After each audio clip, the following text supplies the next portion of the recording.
In 1910, Sri Aurobindo found that the British government had levelled charges of sedition against him for an article that he had written for the Karma Yogi. He went into hiding in Chandannagar and from there set sail to Pondicherry.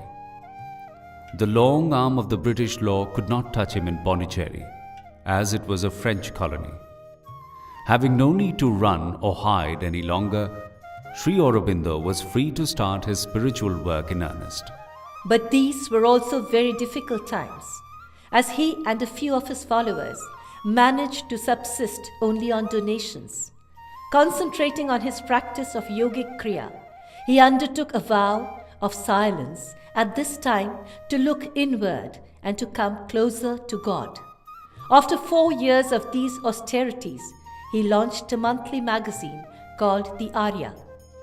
It was through this magazine that Sri Aurobindo presented his spiritual vision to the world, writing essays based on the wisdom and teachings of the Gita, the Vedas, the Upanishads, and his own tryst with the path to spiritual awakening.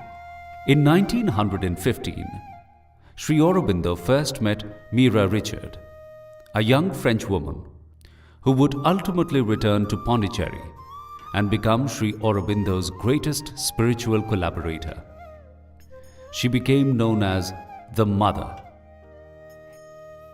In 1918, his wife Mrinalini Devi, who was due to travel to Pondicherry, suffered a bout of influenza and passed away. From 1926 to 1950, Sri Aurobindo lived a life of silence, concentrating on raising himself to the level of the supermind. This was also the time that Sri Aurobindo's followers started to grow in number and an ashram began to be formed. When India won her independence on August the 15th, 1947, he wrote, "Indeed, on this day I can watch almost all the world movements which I hoped to see in my lifetime, though they looked like impractical dreams arriving at fruition." Rishi Sri Aurobindo attained Samadhi on December 5th, 1950.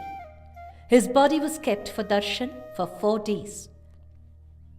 A golden light slowly entered his body and stayed there before gradually withdrawing.